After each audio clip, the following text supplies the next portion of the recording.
Good afternoon, beautiful people. Today's story is stunning and one that frankly keeps on giving. It's an example of government negligence, broken systems, and taxpayer abuse. And of course, it's coming straight out of Minnesota. The numbers are massive, the oversight unbelievable, and the national security implications are real. Let's get into what's now being called the largest welfare fraud scheme in Minnesota's history and why President Trump himself is stepping in. Welcome to Nellie Miranda.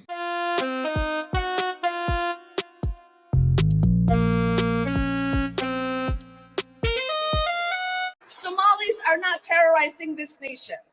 We are helping it thrive. Somalis have always seen themselves as a fabric of this nation. So not only are we not going anywhere,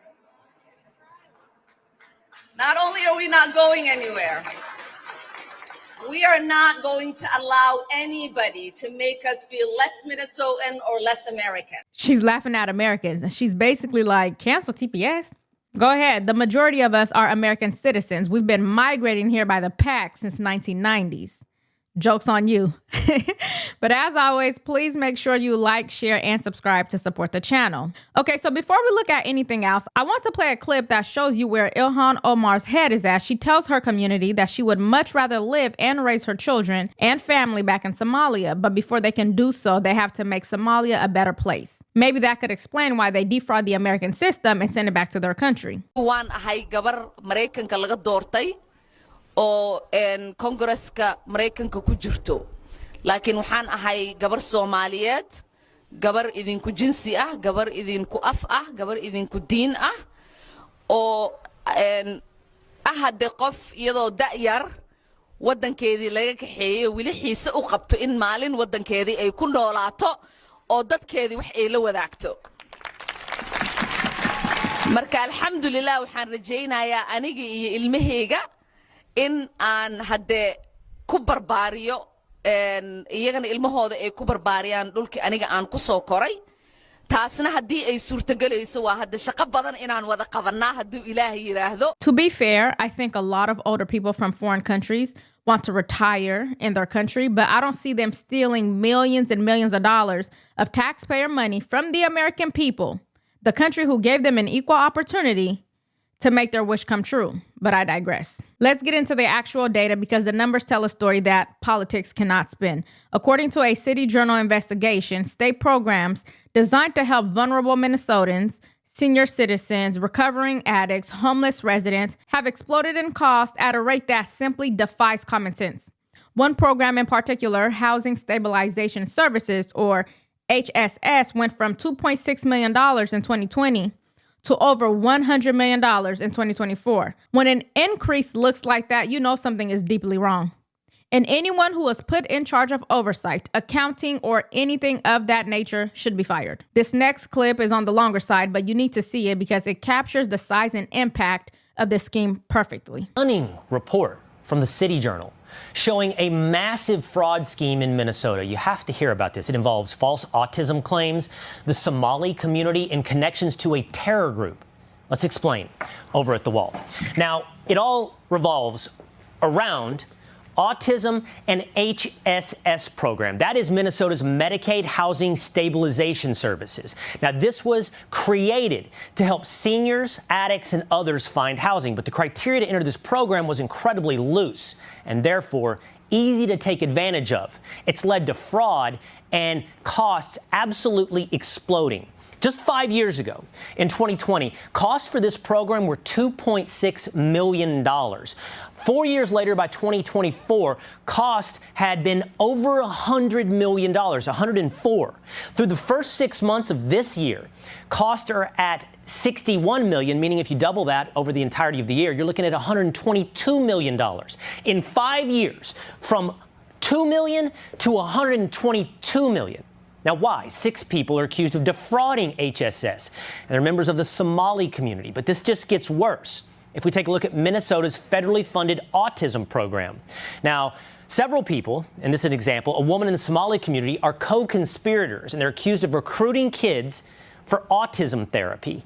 They brought in families, had them convinced to get their kids diagnosed as autistic. In fact, these families ultimately ended up having various social services bid for their children, competing with the size of check that they would get. It didn't matter if the kids had autism. And what happened? Autism claims to Medicaid surged. In 2018, $3 million. By 2023, listen here, from $3 million to $400 million. Autism providers jumped from 41 to 328 in 5 years. Now, City Journal reports that the Somali fraud rings send a lot of money back to Somalia. 40% of households in Somalia get remittances from abroad. That totals $1.7 billion. That is more than the entire budget of the Somali government. Money being sent abroad, from abroad, back to Somalia. Where is that money going? Take a look at this.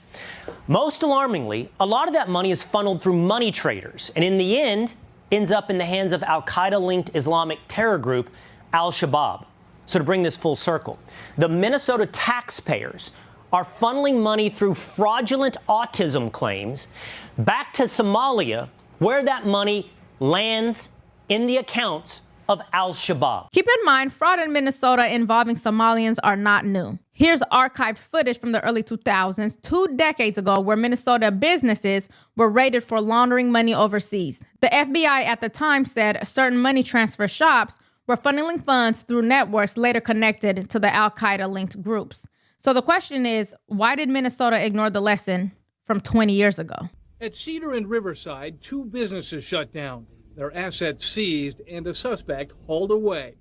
That suspect may be Garad Jama, the only Twin Cities individual targeted by customs agents in the raid. Jama's last known address, this apartment complex at 2100 Bloomington Avenue South in Minneapolis.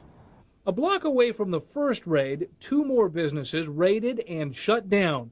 At both locations, a steady stream of Somali refugees hoping to wire money home to their families turned away. Business is shut down right now. And at both locations, boxes of material seized, including a safe and a filing cabinet.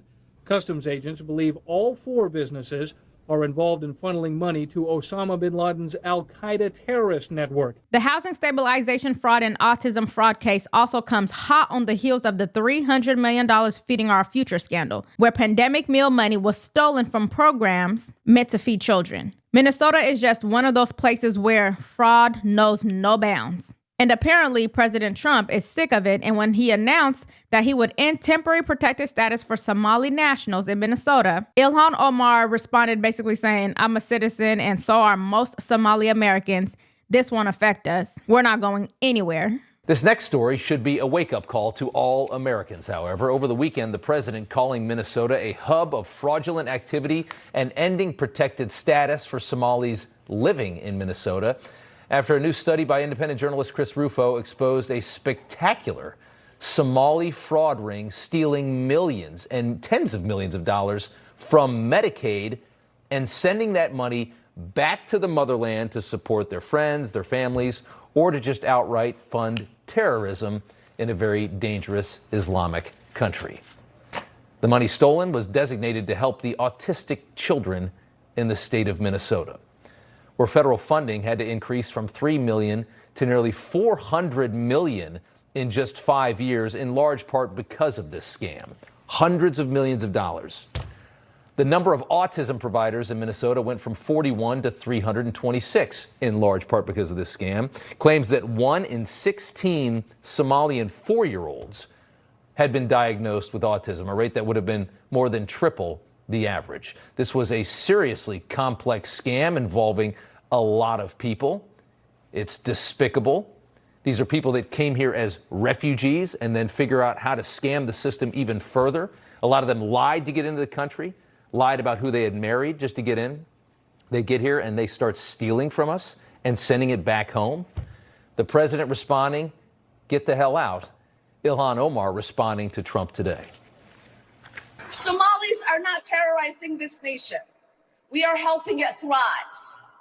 Somalis have always seen themselves as a fabric of this nation. Not only are we not going anywhere, We are not going to allow anybody to make us feel less Minnesotan or less American. Okay. Yes, non-English speaking Somalians on welfare are the fabric of American society. How have we survived so long without them, I wonder? And after all this, what did the local leadership do? Did they demand accountability? Nope. Did they propose tightening programs? Nope. Did they acknowledge the severity? Nope. Instead, they said, "How dare President Trump?" and apologized profusely for him having the audacity to want to protect taxpayer dollars. Here's the Minnesota police chief speaking to the community. The Somali community here in Minneapolis has been welcoming and has shown love towards me, and I appreciate it. Over the last 3 years, we have been working together to try and address some of the real serious problems that we have in our community. We have to be honest at times with the problems that we're having in our community, and we need our community to help us fix those problems together because it's real and it's serious. At the same time, if people have taken anything that I have said out of context in a way that's caused harm, I apologize, and I'm sorry for that, because that's not my intention at all. This is the core problem. Political leaders are often more afraid of appearing insensitive than they are of confronting massive systemic fraud. Minnesota taxpayers are the one that deserves more than an apology. They deserve accountability from those that have defrauded them. Minnesota's AG also stepped in to let it be known that he will fight Trump tooth and nail for canceling TPS to the Somali community. Democratic leaders in Minnesota are vowing to fight President Trump's announcement that he would revoke temporary protected status for Somalis. In a post on social media, the president said he made the decision due to rampant fraud in our state. Danny Spiewak joins us to explain what's going on. Danny? Well, Julie, today Minnesota Attorney General Keith Ellison said his office will consider all legal options if the Trump administration cancels Somalia's temporary protected status. But any official decision on that would need to come from the U.S. Department of Homeland Security. This is obviously absurd, obviously political, obviously wrong. Attorney General Keith Ellison suggested that he's prepared to sue if the Trump administration moves forward in removing Somalia's temporary protected status. While most Somali Americans in Minnesota are citizens, TPS is a program that allows some without permanent status to stay in the U.S. if their home countries are too dangerous. So my office is looking at every option on the table to push back against this threat. It was never meant to be an asylum program. It was always meant to be put in place after an incident or an event on a temporary basis. Homeland Security Secretary Kristi Noem says her agency will follow the legal process to evaluate TPS for Somalia, which was first given in 1991 during the outbreak of civil war. And that's what they'll look at, is to see if something from 30 years ago, when this designation was given, if it still holds true. But Democrats in Minnesota accused Trump of using Somalis as a scapegoat. What our president does the most is create chaos and confusion. Let's be clear. The problem isn't immigration. The problem isn't one group of people. The problem is politicians who created massive programs with no guardrails, no oversight, no accountability structures. A system like that invites abuse. Minnesota's welfare systems were built on an honor system, but not everyone plays by the honor system. And when the honor system fails, exploiting it becomes the easiest hustle in America, as proven in Minnesota. Should Minnesota restructure its welfare system from the ground up? Let me know your thoughts in the comments. And as always, if you got any value from this video, please make sure you like, share, and subscribe to support the channel and ring the bell so you don't miss any updates. Thanks for watching, and I'll see you in the next one.